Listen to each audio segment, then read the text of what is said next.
அஸ்ஸலாமு அலைக்கும் வரஹ்மத்துல்லாஹி வரகாத்துஹு. பிஸ்மில்லாஹிர் ரஹ்மானிர் ரஹீம். அன்பான சகோதர சகோதரிகளே, எல்லாம் வல்ல அல்லாஹ்வின் நல்லடியார்களே, இன்று நாம் காணவிருக்கும் தலைப்பு முயற்சி கூலி தரும், பாகம் 7.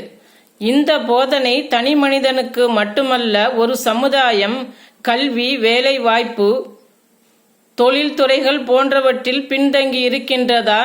இந்த மோசமான நிலையில் இருந்து மீண்டு வந்து வளர்ச்சியையும் வளத்தையும் பெற வேண்டுமெனில் அந்த சமுதாயம் தமது தவறுகளை திருத்திக் கொள்வதோடு தம்மிடத்திலுள்ள திறமைகளையும் அருட்கொடைகளையும் சீரிய வகையில் பயன்படுத்த முயற்சிக்க வேண்டும். அப்போதுதான் அல்லாஹ் அச்சமுதாயத்தின் நிலையை மேலோங்கச் செய்வான்.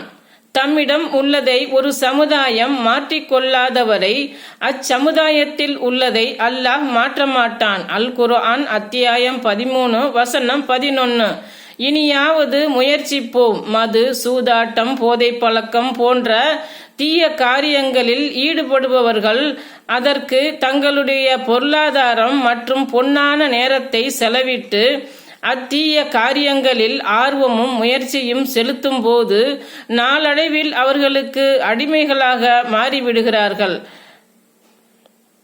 திருடுதல், மோசடி போன்ற காரியங்களில் ஈடுபடுபவர்கள் அந்த தவறான காரியங்களுக்காக கடினமான உக்திகளை கண்விழித்து கவனமாக கையாளுகிறார்கள். அச்சத்தில் இருப்பவர்கள் தங்களின் கொள்கைகளை வளர்க்கவும் சத்திய மார்க்கமான இஸ்லாத்தின் வளர்ச்சியை தடுக்கவும் பல வழிகளில் முயற்சித்து சதி வேலைகளில் ஈடுபட்டு கொண்டிருக்கிறார்கள்.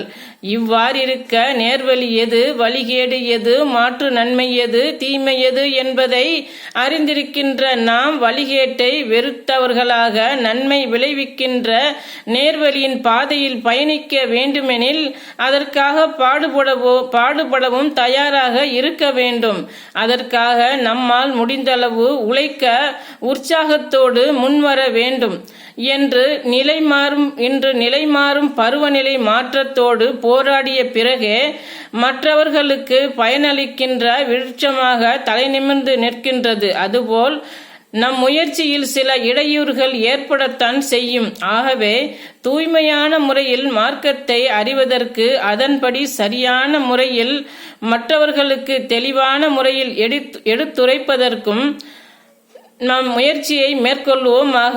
அஸ்ஸலாமு அலைக்கும் வரஹ்மத்துல்லாஹி வரகாத்துஹு.